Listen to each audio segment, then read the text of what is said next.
ಎಲ್ಲರಿಗೂ ನನ್ನ ನಮಸ್ಕಾರಗಳು. ಮೊದಲನೇದಾಗಿ ಮಹಾಂತೇಶ್ಗೆ ಅಭಿನಂದನೆಗಳನ್ನು ತಿಳಿಸೋಕ್ಕೆ ಇಷ್ಟಪಡ್ತೀನಿ.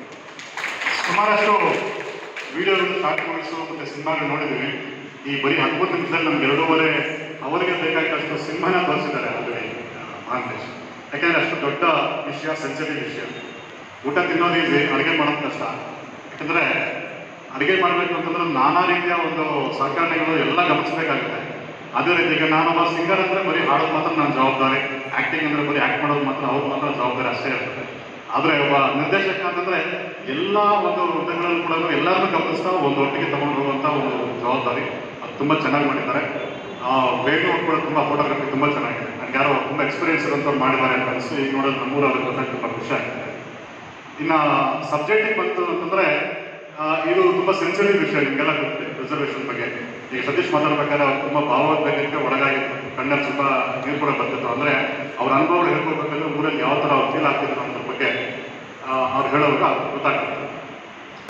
ಯಾವುದೇ ಒಂದು ಆಸೆ ಅಪೇಕ್ಷೆ ಇಲ್ಲದೆ ನಮ್ಮ ಸ್ವಂತ ಖರ್ಚಿನಿಂದ ಈ ಒಂದು ಕಿರುಚಿತ್ರನ ಪಾಪ ಅವರೇ ಸ್ವತಃ ಬರೆದು ಅವರೇ ನಿರ್ದೇಶನ ಮಾಡಿ ಅವರೇ ಈ ಒಂದು ಸಮಾಜಕ್ಕೆ ನನ್ನೊಂದು ಕೊಡುಗೆಯನ್ನು ಕೊಡಬೇಕು, ಸಮಾಜದ ಬದಲಾವಣೆ ತರಬೇಕು ಅಂತಕ್ಕಂಥ ಒಂದು ಸಂದೇಶವನ್ನು ಇಟ್ಕೊಂಡು, ಗುರಿಯನ್ನು ಇಟ್ಕೊಂಡು ಈ ಒಂದು ಕಾರ್ಯಕ್ರಮವನ್ನು ಮಾಡ್ತಾ ಇದ್ದಾರೆ. ಭಗವಂತ ಅವರಿಗೆ ಇಷ್ಟೇ ಅಲ್ಲ, ಇನ್ನು ಮುಂದಿನ ದಿನಗಳಲ್ಲಿ ಒಳ್ಳೆಯ ಸಿನಿಮಾ ಮಾಡ್ತಕ್ಕಂತಹ ಒಂದು ಶಕ್ತಿಯನ್ನು ತುಂಬಲಿ ಅಂತ ನಾನು ನಿಮಗೆ ಆ ಭಗವಂತನ ಕೇಳ್ಕೊಳ್ತೇನೆ. ಒಂದು ವೇಳೆ ನಿಜಕ್ಕೂ ಮಹಾನ್ ಒಬ್ಬ ಸರಳ ಸಜ್ಜಿಕೆಯ ವ್ಯಕ್ತಿ. ಏಕೆಂದರೆ ಯಾವುದೇ ಒಂದು ಶೂಟಿಂಗ್ ಇದ್ದಾಗ ಮನೆ ಹತ್ರ ಹುಡ್ಕೊಂಬೋದು, ಅಣ್ಣ ಸ್ವಲ್ಪ ಇದೆ ಅಂತ ಬರಬೇಕು ಅಂದ್ರೆ, ಅಪ್ಪ ಸ್ವಲ್ಪ ಕಣಪ್ಪ, ಈ ಕಸ ಮುಸ ಪ್ರಯಾಣ ಮಾಡ್ತೀನಿ, ನನಗೇನು ಬೇಜಾರಿಲ್ಲ, ನಾನು ಬೇಜಾರು ಮಾಡ್ಕೊಂಡು ಹೇಳ್ತೀನಿ. ಹಾಗೆ ಒಬ್ಬ ಕಲಾವಿದನಾಗಿ ಆ ಒಂದು ಗುಣ ಅವರಲ್ಲಿ ಬರಬೇಕು. ಓ, ನಾನು ಒಳ್ಳೆ ಕಲಾವಿದ, ನಂಗೆ ಅಂದಾಜು ಬೇಕು. ಸೊ ಏಕೆಂದರೆ ಮಹಾನ್ ಒಂದು ಗುರಿಯನ್ನು ಇಟ್ಟಿದ್ದಾರೆ. ಆ ಗುರಿಗೆ ನಾವೆಲ್ಲ ಸಹಕಾರ ಕೊಡಬೇಕು. ಆ ಗುರಿಯನ್ನು ಮುಟ್ಟಲಿಕ್ಕೆ ನಮ್ಮೆಲ್ಲರ ಪ್ರೋತ್ಸಾಹ ಅಗತ್ಯ. ಜೊತೆಗೆ ತಾವೆಲ್ಲರೂ ಸಹ ಏನು ನೀವು ಬಂದಿದ್ದೀರಿ, ನಿಮ್ಮೆಲ್ಲರ ಒಂದು ಪ್ರೋತ್ಸಾಹ, ನಿಮ್ಮೆಲ್ಲರ ಒಂದು ಆಶೀರ್ವಾದ, ನಿಮ್ಮೆಲ್ಲರ ಒಂದು ಸಹಾಯ ಇರಲಿ ಅಂತ ನಿಮ್ಮಲ್ಲಿ ಕೇಳ್ಕೊಳ್ತೇನೆ. ಜೊತೆಗೆ ಮಹಾನ್ ಒಬ್ಬ ವಿಮರ್ಶೆಕಾರ ತಪ್ಪಾಗ, ಚಿಂತನಾಕಾರ ತಪ್ಪಾಗ. ಯಾಕೆಂದರೆ ಹಿಂದಿಯ ಕುರಿತು ಮಾಡ್ತಾ ಇರ್ಬೇಕಾದ್ರೆ ಅವರ ಒಂದು ಗುರಿ ಮುಂದೆ 2050ಕ್ಕೆ ನಮ್ಮ ಭಾರತ ದೇಶ ಏನಾಗುತ್ತೆ ಅಂತಕ್ಕಂಥ ಒಂದು ಕಲ್ಪನೆಯನ್ನು ಅವ್ರು ಇಟ್ಕೊಂಡು ಆ ಒಂದು ಇದನ್ನು ಬರೆದು ಬಿಡುಗಡೆ ಮಾಡೋದು ತುಂಬ ಸಂತೋಷ. ಜೊತೆಗೆ ಯುವಕರು ಅಷ್ಟೇ, ಏನಿವತ್ತು ಜಾತಿಗಳ ಮಧ್ಯೆ ಬೀಜವನ್ನು ಬಿತ್ತಾ ಇದ್ದೀರಿ, ಅದು ಬೇಡ. ನಾನು ಬೆಂಗಳೂರು ಇದ್ದಾಗಲ್ಲ, ನಾನು ದುಬೈ ವರ್ಕ್ ಮಾಡ್ತಾ ಇದ್ದೆ. ಸೊ ಆ ಟೈಮಲ್ಲಿ ಒಂದು 2 ಶಾರ್ಟ್ ಫಿಲ್ಮ್ ಆಯಿತು. ನಾನು ಅವಾಗ ಎಕ್ಸ್ಪ್ರೆಸ್ ಮಾಡಿದ್ದೆ, ಯಾವುದಾದ್ರು ನನಗೂ ಇಂಟ್ರೆಸ್ಟ್ ಇದೆ, ಅಭಿನಯ ಮಾಡಬೇಕು ಅಂತ. ಸೊ ಹಾಗಾಗಿ ದೂರದಿಂದ ಮಾಡೋಕ್ಕಾಗಿಲ್ಲ. ಬಟ್ ಇವಾಗ ಈಗ ಒಂದು ಅವಕಾಶ ಇದೆ, ಮಾಡ್ತೀರಾ ಅಂತೆಲ್ಲ ತುಂಬ ಖುಷಿಯಿಂದ ಒಪ್ಕೊಂಡೆ. ಸೊ ಈ ಒಂದು ಶಾರ್ಟ್ ಫಿಲ್ಮ್ ಮಾಡಬೇಕಾದ್ರೆ ತುಂಬ ಸರಿ ಚರ್ಚೆ ನಡೆಯುತ್ತೆ ನಮ್ಮಲ್ಲೇ, ಈ ಥರ ಮಾಡೋದು ಚೆನ್ನಾಗಿರುತ್ತಾ, ಪ್ರತಿಯೊಂದು ಕೇಳ್ತಾ ಇದ್ದ. ಸೊ ಅದನ್ನ ತುಂಬಾ ಮೆಚ್ಚುಗೆ ಪಡಿಸ್ತೀನಿ. ಸೊ ಈಗ ಒಂದು ಸ್ಕ್ರಿಪ್ಟ್ ಬರೆದ್ಮೇಲೂ ಆ ಸ್ಕ್ರಿಪ್ಟ್ ಚೆನ್ನಾಗಿದೆಯಾ, ಅದನ್ನ ಹೇಗೆ ಇಂಪ್ರೂವ್ ಮಾಡ್ಬೋದು, ಒಂದು ಸಜೆಷನ್ ತಗೊಂಡು ಮುಂದೆ ಮಾಡಿರುತ್ತೆ. ಎಲ್ಲ ಕಲಾವಿದರಿಗೆ ಒಂದು ಸ್ಯಾಂಪಲ್ ತೋರಿಸಿ ಈ ಥರ ಮಾಡಿದ್ರೆ ಚೆನ್ನಾಗಿರುತ್ತೆ ಅಂತ. ಸೊ ಒಂದು ಸಂದೇಶ ಇದೆ, ಈ ಸಮಾಜಕ್ಕೆ ನಾವು ಕೊಡಬೇಕು. ಎಷ್ಟೋ ಸರಿ ಹೇಳ್ಬಿಡ್ತೀವಿ ಇದು ಸ್ವಲ್ಪ ಕಮರ್ಷಿಯಲ್ ಮಾಡೋಣ ಅಂತ. ಇಲ್ಲ, ಮೆಸೇಜ್ ತುಂಬ ಇಂಪಾರ್ಟೆಂಟು ಅನ್ನೋದು ಎಲ್ಲರಿಗೂ ಅರ್ಥ ಮಾಡಿಸಿ ಇದೊಂಥರ ಸೋಷಿಯಲ್ ಮೆಸೇಜ್ ಇರುವಂಥ ಶಾರ್ಟ್ ಮೂವಿನೇ ಮಾಡ್ತಾ ಇದ್ದೀವಿ. ಈ ಕೋವಿಡ್-19 ಸಿಚುವೇಶನ್ನಲ್ಲಿ ನಾನು ಬೆಂಗಳೂರಲ್ಲೇ ಇದ್ದೆ. ಸೊ ಇಲ್ಲಿ ಬಂದು ಶೂಟ್ ಮಾಡೋಕ್ಕೂ ಆಗಿಲ್ಲ. ಆ ಥರದ ಕೆಲಸದಿಂದ ನಾವು ರಿಮೋಟಾಗಿ ಶೂಟ್ ಮಾಡಿದ್ದೀವಿ ಕೆಲವನ್ನ, ಆಮೇಲೆ ಎಡಿಟ್ ಮಾಡಿ ಪ್ರೊಸೆಸ್ ಮಾಡಿ ಎಲ್ಲ ಮಾಡಿದ್ದೀವಿ. ನಿಮ್ಮೆಲ್ಲರ ಸಹಕಾರ ಬೇಕು ಅಂತ ನಾನು ಹೇಳಿ ಮಾತು ಮುಗಿಸ್ತೇನೆ. ನೋಡಿ, ಈ ಒಂದು ಕಿರುಚಿತ್ರ ಏನು ನಮ್ಮ ಮಹಾಂತೇಶ್ ಮಾಡಿದ್ರು, ನಮಗೆಲ್ಲ ಆ್ಯಕ್ಟಿಂಗ್ ಅನ್ನ ಯಾವ ರೀತಿ ಮಾಡ್ಬೇಕಂತ ಹೇಳ್ಕೊಟ್ರು. ಬಟ್ ಈ ಒಂದು ಚಿತ್ರ ಸುಂದರವಾಗಿ ಕಾಣಬೇಕು ಅಂತ ಹೇಳಿದರೆ ಛಾಯಾಗ್ರಾಹಕರು ಬಹಳ ಮುಖ್ಯ. ಆ ಛಾಯಾಗ್ರಾಹಕವನ್ನು ಮಾಡಿದಂಥ ನಮ್ಮ ವೇಣು ಮುಂದೆ ಬರಬೇಕು. ಅವರು ನಮ್ಮ ಚಿಕ್ಕಬಳ್ಳಾಪುರದವರೇ. ವೇಣು ಅವರು ತುಂಬ ಚೆನ್ನಾಗಿ ತೆಗಿತಾರೆ. ಅವ್ರು ನಾವು ಆ್ಯಕ್ಟಿಂಗ್ ಮಾಡಬೇಕಾದ್ರೆ 1, 2, 3 ಶಾರ್ಟಿಗೆ ಬೇರೆ ಯಾರನ್ನಾದ್ರೆ ಬೇಜಾರು ಪಟ್ಬಿಡೋರು. ಅವರು ಕೆಳಗಿಂದ ಮೇಲಿಂದ ಎಲ್ಲೆಲ್ಲ ಶೂಟ್ ಮಾಡಿದ್ದಾರೆ, ಭಾಳ ಚೆನ್ನಾಗಿ ಶೂಟ್ ಮಾಡಿದ್ದಾರೆ. ಆದ್ದರಿಂದ ನಮ್ಮ ನಿಮ್ಮೆಲ್ಲರ ಪರವಾಗಿ ಅವರಿಗೆ ಚಪ್ಪಾಳೆ ತಟ್ಟುವ ಮುಖಾಂತರ ಅವರಿಗೆ ಧನ್ಯವಾದಗಳು. ಈಗ ಕೊನೆಯದಾಗಿ ನಮ್ಮ ಅತಿಥಿಯಾದಂಥ ಸಾಹಿತಿಗಳು ವರದರಾಜರವರು ಬಂದಿದ್ದಾರೆ. ಅವರು ಈ ಒಂದು ಕಾರ್ಯಕ್ರಮದ ಕುರಿತು ಕೆಲವೊಂದು ಹಿತವಚನಗಳನ್ನು ನೀಡಬೇಕಾಗಿ ವಿನಂತಿ. ನಮ್ಮ ಸಂವಿಧಾನವನ್ನು ರಚಿಸಿದವರು ಅಂಬೇಡ್ಕರ್ ಅವರಂತ. ನಾವು ಅವ್ರನ್ನ ಸಂವಿಧಾನದ ಶಿಲ್ಪಿ ಅಂತಲೂ ಕರಿತೀವಿ.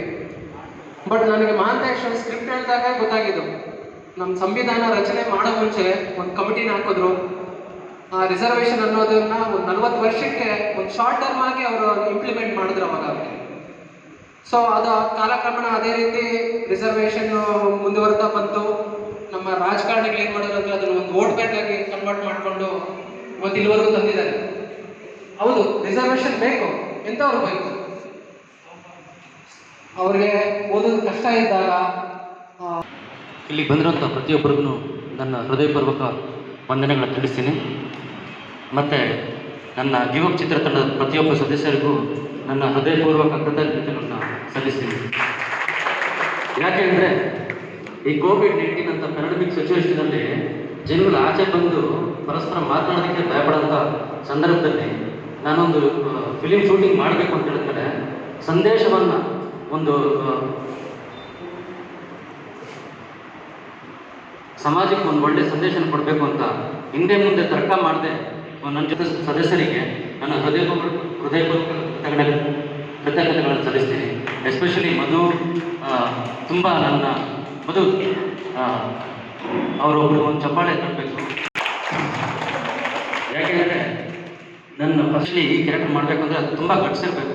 ಯಾಕಂದರೆ ಒಂದು ಜಾತಿನ ನಿಂದನೆ ಮಾಡಬೇಕು ಅಂತ ಹೇಳಿದ್ರೆ ಅಂದರೆ ಅದು ಅವ್ರು ಪರ್ಸನಲ್ ಆಗಿ ಜಾತಿ ನಿಂದನೆ ಮಾಡೋದಲ್ಲ, ಆ ಕ್ಯಾರೆಕ್ಟರ್ ಮೂಲಕ ಒಂದು ಜಾತಿ ನಿಂದನೆ ಮಾಡಬೇಕು ಅಂದರೆ ತುಂಬ ಗಟ್ಸಿರ್ಬೇಕು. ಇಂಥ ಒಂದು ಸೆನ್ಸಿಟಿವ್ ಮ್ಯಾಟರ್ನ ಜನಗಳು ರೀಚ್ ಆಗಬೇಕಾದ್ರೆ ಒಂದೊಂದು ಸತಿ ಏನಾಗುತ್ತೆ ಅಂದರೆ ಅವ್ರ ಮೇಲೆ ಪರ್ಸನಲ್ ಅಟ್ಯಾಕ್ ಆಗುವಂಥ ಸಾಧ್ಯತೆಗಳು ತುಂಬ ಇರುತ್ತೆ. ಅವನ್ನೆಲ್ಲ ಬದಿಗಿಟ್ಟು ಒಂದು ಸಮಾಜಕ್ಕೆ ಒಂದು ಒಳ್ಳೆಯ ಸಂದೇಶನ ತಲುಪಿಸಬೇಕು ಅನ್ನೋ ಒಂದು ಉದ್ದೇಶದಿಂದ ಇಂಥ ಒಂದು ಕ್ರಿಯೆಗೆ ಭಾಗವಹಿಸಿದ್ದಕ್ಕೆ ತುಂಬ ನಾನು ಥ್ಯಾಂಕ್ಸ್ ಹೇಳ್ತೀನಿ ಮದುವೆಗೆ. ಹಾಗೆ ಚೇತನ್ ಅವರು ಆ್ಯಂಡ್ ಡೈನಮಿಕ್ ಸ್ಪೀಚ್ ಇರ್ತಾರಿಲ್ಲ. ಯಾಕಂದರೆ ಈ ಕೋವಿಡ್-19 ಸಿಚುವೇಶನ್ ಇದ್ದ ಕಾರಣ ತುಂಬ ಕಡೆ ನಮ್ಮ ಪರ್ಮಿಷನ್ ದೊರಕದಿದ್ದ ಸಂದರ್ಭದಲ್ಲಿ ನಮ್ಮ ನಾಗೇಂದ್ರನಾಥ್ ಅವರು ಅದಕ್ಕೆ ಪರ್ಮಿಷನ್ ಒದಗಿಸುವ ಮೂಲಕ ಅವರು ತುಂಬ ಸಹಕಾರಿಯಾಗಿದ್ದರೆ ಅವ್ರಿಗೂ ನನ್ನ ವಂದನೆಗಳು ತಿಳಿಸ್ತೀನಿ. ಇನ್ನು ರಂಜಿತ್ ತುಂಬ ಎಷ್ಟೋ ಫ್ಯಾಮಿಲಿ ಪ್ರಾಬ್ಲಮ್ಸ್, ಫ್ಯಾಮಿಲಿ ಕಮಿಟ್ಮೆಂಟ್ಸ್ ಎಷ್ಟೋ ಇದ್ದರೂ ಕೂಡ ಅವರು ಕೂಡ ಈ ಕಿರುಚಿತ್ರದಲ್ಲಿ ಭಾಗಿಯಾಗಿ ಅವ್ರಿಗೂ ನನ್ನ ವಂದನೆಗಳನ್ನ ತಿಳಿಸ್ತೀನಿ. ಹನುಮಂತಪ್ಪ ಅವರು ಈ ನನಗೆ ಸ್ವಲ್ಪ ಪರಿಚಯ ಆಗಿದ್ದು ಮೇ ಬಿ 1 ಮಂತ್ ಹಿಂದೆಗಡೆ, ಬಟ್ ತುಂಬ ಕ್ಲೋಸ್ ಆಗಿದ್ದೀವಿ ನಾವು. ಅವರು ಅಷ್ಟೇ ಈ ಒಂದೇ ಒಂದು ಸೀನ್ಗೋಸ್ಕರ 1 ತಿಂಗಳು ತಪ್ಪಿಸಿದ್ದಾರೆ. ಅವ್ರಿಗೂ ನನ್ನ ಕೃತಜ್ಞತೆಗಳನ್ನು ಸಲ್ಲಿಸ್ತೀನಿ. MNS ಸರ್ ನಿಜವಾಗ್ಲೂ ನೋಡಬೇಕು ಅಂದರೆ ಇಂಥ ಆರ್ಟಿಸ್ಟ್ಗಳು ಎಲ್ಲೋ ಇರಬೇಕಾಗಿತ್ತು. ಕನ್ನಡ ಫಿಲ್ಮ್ ಇಂಡಸ್ಟ್ರಿಯಲ್ಲಿ ಮೀಸ್ತಾ ಇರಬೇಕಾಗಿತ್ತು. ಬಟ್ ಇಂಥ ಒಂದು ಪ್ಲಾಟ್ಫಾರ್ಮಲ್ಲಿ ಇವ್ನು ಯಾಕೆ ಸರಿಯಾಗಿ ಉಪಯೋಗಿಸ್ಕೊಳ್ತಾಯಿಲ್ಲ ಅಂತ ನನಗೆ ಈಗಲೂ ಆಶ್ಚರ್ಯ ಆಗುತ್ತೆ. ನಿಜವಾಗ್ಲೂ ಕನ್ನಡ ಚಲನಚಿತ್ರದಲ್ಲಿ ಇಂಥವ್ರು ಆರ್ಟಿಸ್ಟ್ ಇರಬೇಕಾಗಿತ್ತು. ದುರದೃಷ್ಟವಶಾತ್ ನಮ್ಗೆ ಇಂಥವ್ರನ್ನ ತೆರೆ ಮೇಲೆ ಕಾಣೋದಕ್ಕೆ ಆಗ್ತಾ ಇಲ್ಲ. ಅದು ನನಗೆ ತುಂಬ ಒಂದು ಬೇಸರ ಇದೆ. ದಯವಿಟ್ಟು ದೇವರಲ್ಲಿ ನಾನು ಕೇಳ್ಕೊಂಡಿದ್ದೇನೋ ಅಂದರೆ ಒಳ್ಳೆ ಆರೋಗ್ಯ. Thank you sir. ಇನ್ನು ನನ್ನ ಫ್ಯಾಮಿಲಿ ವಿಚಾರಕ್ಕೆ ಬರೋಕ್ಕಾದರೆ ನಮ್ಮ ಅಮ್ಮ, ನಮ್ಮ ಅಪ್ಪ, ನಮ್ಮ ಮಾವ ಮತ್ತು ನಮ್ಮ ಅಣ್ಣ ಇಬ್ಬರಣ್ಣಂದ್ರು ಕೂಡ ನನ್ನ ಅವ್ರ ಆಶೀರ್ವಾದ ಸದಾ ನನ್ನ ಮೇಲೆ ಇರುತ್ತೆ.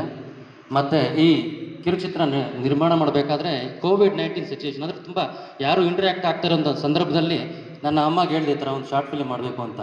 ಹಿಂದೆ ಮುಂದೆ ತರ್ಕ ಮಾಡ್ದೇನೆ ಅವರು ಒಪ್ಕೊಂಡ್ರು. ಯಾಕಂದರೆ ಅದ್ಮೇಲೆ ಒಂದು ನಂಬಿಕೆ, ಒಳ್ಳೇದು ಮಾಡ್ತಾನೆ ಇವನು, ನನ್ನ ಮಗ ಕೆಟ್ಟದ್ದು ಮಾಡೋದಿಲ್ಲ, ಒಂದೇ ಒಳ್ಳೆ ಸಮಾಜಕ್ಕೆ ಒಳ್ಳೇದು ಮಾಡ್ತಾನೆ ಅಂತ. ಈ ಮೂಲಕ ನಮ್ಮ ತಾಯಿಗೆ ನನ್ನ ಕೃತಜ್ಞತೆಗಳನ್ನ ಸಲ್ಲಿಸ್ತಾ ಇದ್ದೀನಿ.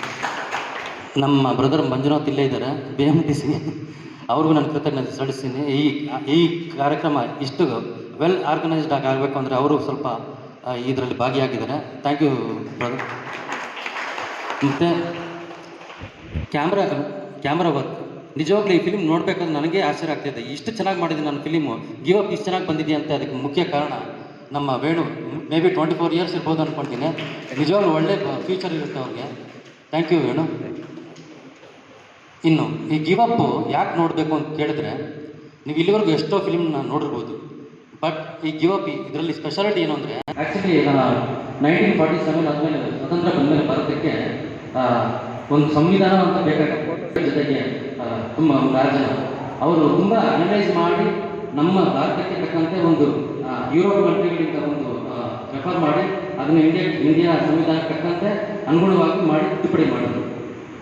ಅದಾದಮೇಲೆ ಅಂಬೇಡ್ಕರ್ ಅವರು ಒಂದು ವರ್ಗ ಜನ ತುಂಬ ಬ್ಲೇಮ್ ಮಾಡ್ತಾರೆ. ಇರುವಂಥ ಎಷ್ಟೋ ಜನಕ್ಕೆ